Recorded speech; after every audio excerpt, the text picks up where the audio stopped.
तो दोस्तों बहुत बहुत स्वागत है आपका स्पोर्ट्स तक में। पुणे में जब टीम इंडिया को मिचेल सैंटनर के सामने बल्लेबाजी करने में दिक्कत आ रही थी और जब मुंबई टेस्ट के लिए टीम रवाना हुई, उसके बाद रिपोर्ट आई थी कि रैंक टर्नर की डिमांड की गई है टीम मैनेजमेंट द्वारा। और उसके बाद बहुत सारा सवाल उठाया जा रहा था कि क्या ये सही डिसीजन होगा रैंक टर्नर की मांग करना, जिस तरह से हमारे बल्लेबाजों के फॉर्म चल रहे हैं। और इसी को लेकर जब टीम को मुंबई टेस्ट में हार का सामना करना पड़ा तीसरे ही दिन, अनिल कुंबले, जी हाँ, इंडिया के पूर्व कोच ने सवाल उठाए हैं और कहा है कि सवाल जो है कोच और कप्तान से उठाना चाहिए कि क्या ये सही डिसीजन था, नोइंग द फैक्ट दैट हमारे बल्लेबाजों के फॉर्म अच्छी तरह से नहीं चल रहे हैं। तो आइए देखते हैं क्या कुछ कहा है अनिल कुंबले ने इस हार के बाद, इस मैच में हार के बाद, इस सीरीज में 3-0 के बाद जब टीम को क्लीन स्वीप मिला है न्यूजीलैंड द्वारा। आप अपने स्क्रीन पर देख सकते हैं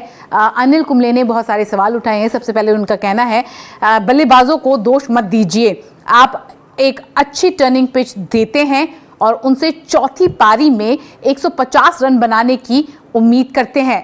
कप्तान और कोच से पूछा जाना चाहिए कि उन्होंने एक अच्छी टर्निंग पिच क्यों दी, जबकि आप जानते हैं कि आपके बल्लेबाज फॉर्म में नहीं है। तो उन्होंने ये वाजिब सवाल रखा है, कहा है कि कप्तान रोहित शर्मा और कोच गौतम गंभीर से पूछा जाना चाहिए कि उन्होंने एक अच्छी टर्निंग पिच क्यों दी ऑपोजिशन को।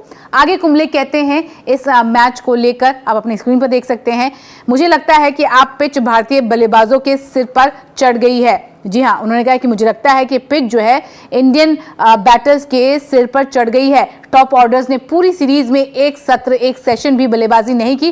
बैंगलोर में दूसरी पारी में हुई एक साझेदारी को छोड़कर, इसके अलावा if you know in 5 innings to sort of just go through a batting lineup like the Indian batting lineup in one session certainly says a lot about the approach and the attitude। तो उन्होंने कहा कि जिस तरह से Indian team ने बल्लेबाजी की है, उनकी बैटिंग लाइनअप की बात की जाए एक सेशन में, तो वो बहुत कुछ बताता है अप्रोच को लेकर और एटीट्यूड को लेकर। आगे कहते हैं इस पर बहुत सारे सवाल उठाने की जरूरत है और आप इससे कैसे बाहर निकल सकते हैं।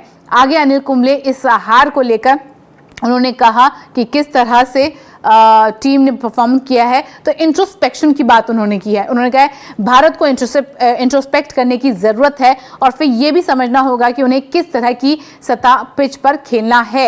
अगर इन पिचों पर भारतीय बल्लेबाज लगातार स्पिनरों के सामने आउट हो रही है और आप एक भी सत्र खेलने के लिए तैयार नहीं है, तो ये वाकई ही चिंताजनक बात है। तो इंट्रोस्पेक्शन की बात न केवल अनिल कुंबले ने की है, इंट्रोस्पेक्शन की बात जो है सचिन तेंदुलकर ने भी एक सोशल मीडिया के पोस्ट पर की थी कि इंडियन टीम को इंट्रोस्पेक्ट करने की जरूरत होगी। यहां पर देखना होगा कि कौन सी पिचेस बनानी होगी। जहां तेंदुलकर ने इंट्रोस्पेक्शन की बात की है, प्रिपेयर्डनेस की बात की है, शॉट सिलेक्शन की बात की है, यहां पर अनिल कुंबले ने पिच के सिलेक्शन को लेकर बात की है कि क्या जरूरत थी इन रैंक टर्नर्स की, जब हमारे बल्लेबाजों के फॉर्म अच्छी तरह से नहीं चल रहे हैं, हमारे बल्लेबाज फॉर्म में नहीं है। आप लोग मुझे कमेंट सेक्शन में जाके बताइए आपको क्या लगता है अनिल कुंबले ने जो ये पॉइंट्स रखे हैं, क्या आपको वो ठीक लगे हैं या नहीं। उम्मीद करते हैं ये वीडियो आपको अच्छी लगी होगी। अच्छी लगी तो लाइक कर लीजिए, शेयर कर लीजिए, हमारे चैनल को सब्सक्राइब करना मत भूलिएगा,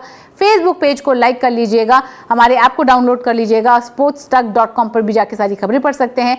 अगर आपने फैंटेसी यात्रा डाउनलोड नहीं किया तो फटाफट जाइए, डिस्क्रिप्शन में लिंक है, डाउनलोड करिए। और जैसे कि मैं आपको लगातार कह रही हूँ कि क्रिकेट सीजन चल रहा है, पाकिस्तान और ऑस्ट्रेलिया का मैच स्टार्ट है और इसके अलावा 10 तारीख को इंडियन टीम ऑस्ट्रेलिया के लिए रवाना होगी। 22 तारीख से पर्थ में पहला टेस्ट मैच खेला जाएगा। तो आपके पास मौके बहुत सारा हैं फैंटेसी यात्रा में टीम बनाने के लिए और हर एक लेवल को क्रॉस करने के लिए। लेवल क्रॉस करते जाइए और आप इनाम जीते जाएंगे। 22 लेवल है और 22 लेवल क्रॉस करेंगे तो आपको मेगा इनाम मिलेगा। अभी के लिए बस इतना ही, मुझे दीजिए इजाजत, धन्यवाद।